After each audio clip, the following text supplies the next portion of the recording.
Hola, ¿qué tal a todos? ¿Cómo van? Hoy les venimos a hablar sobre un libro llamado La importancia que tiene la narración, descripción y argumentación en el periodismo, junto a mis compañeras Joenny Navarro, Kiara Hernández, Juana Benítez y mi persona, Ariana Rieta.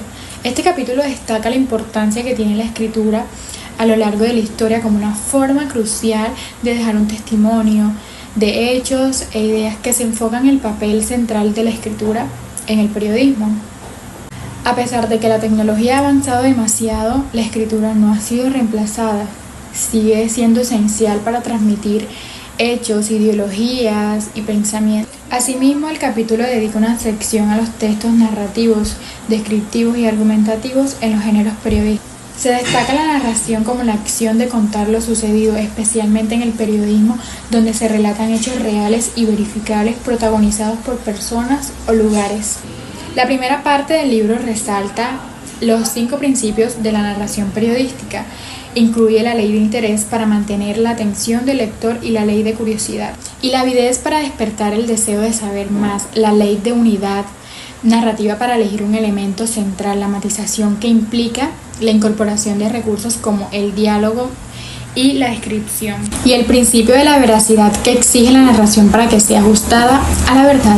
El texto aborda la narración periodística destacando que narrar no es simplemente enunciar hechos, sino elaborar un discurso coherente con un orden determinado y no necesariamente sigue la cronología. La narración periodística no se limita a la palabra escrita del comunicador, sino que complementa con voces, imágenes o sonidos. Continuando con la información del libro titulado Géneros periodísticos de hoy, en este se resalta el uso del pretérito perfecto simple, el cual ayuda a darle esa rapidez y esa vivacidad a la narración. En este texto también se sugiere la importancia de utilizar un tipo de descripciones mínimas, dando explicaciones que sean totalmente claras y evitar un tipo de relatos tediosos.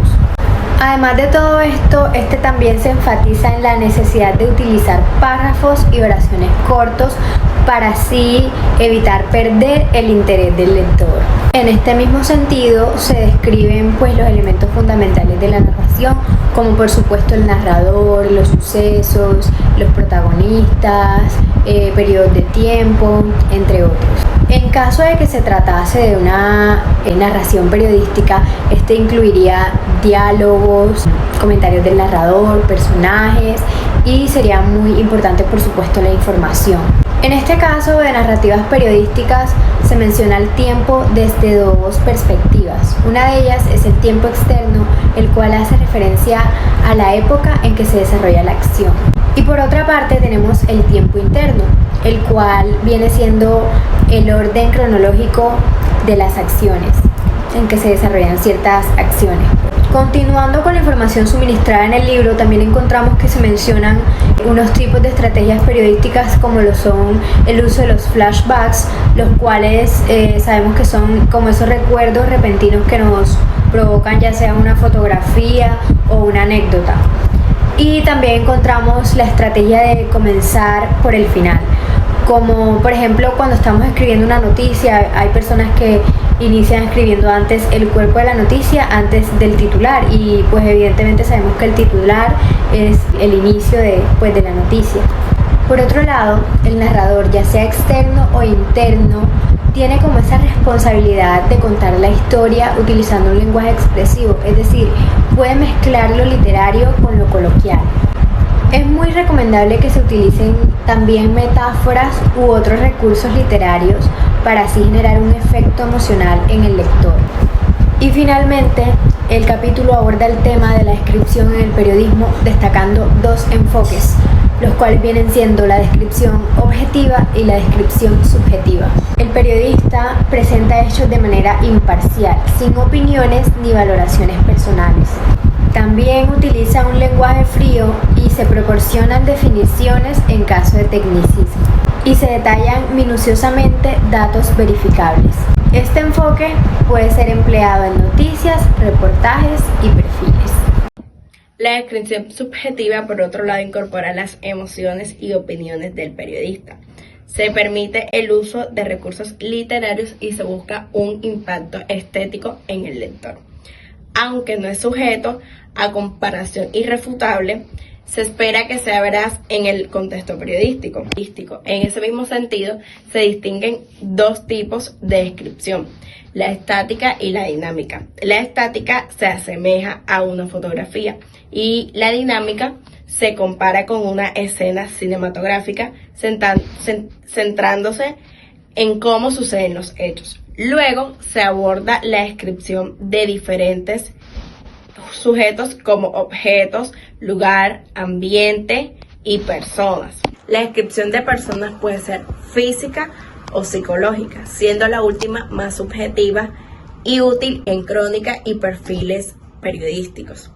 Siendo con el tema, el texto destaca los pasos esenciales para realizar descripciones efectivas en el periodismo, los cuales son definir el propósito, observar, seleccionar, ordenar y redactar.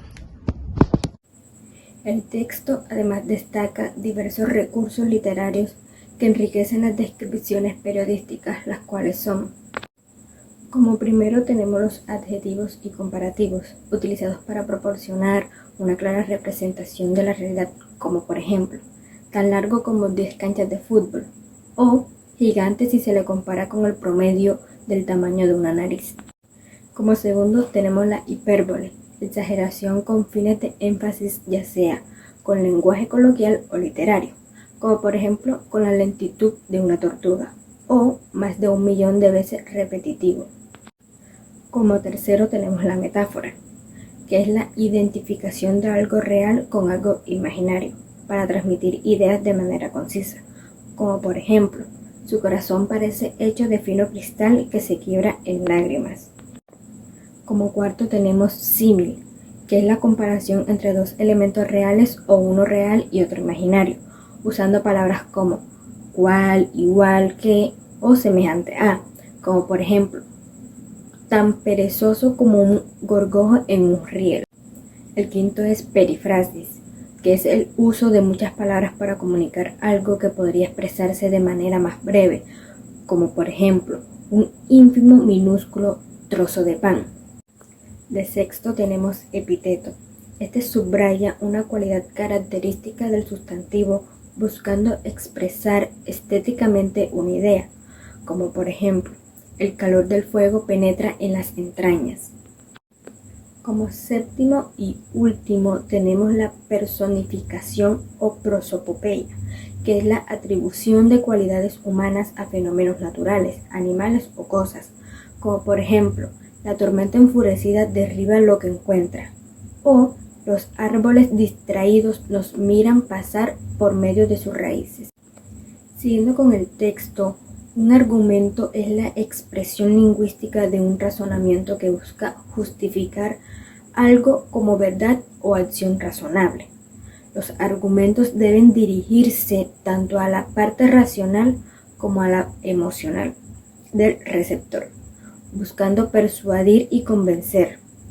Los argumentos presentan una estructura que consiste primeramente en una introducción, luego la exposición de la tesis, la elección de una postura argumentativa, los argumentos y contraargumentos y por último una conclusión.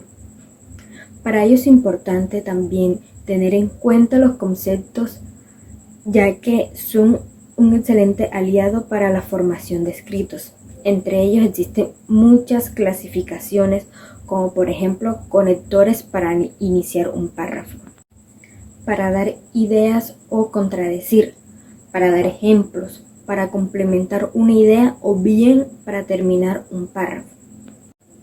Y por último, pero no menos importante, el capítulo nos muestra también que los textos se enriquecen con recursos literarios, es decir, con un buen uso de las figuras literarias, entre ellas fenómenos de anáfora, la antítesis, la comparación de hipérboles, la metáfora, la personificación, entre otros.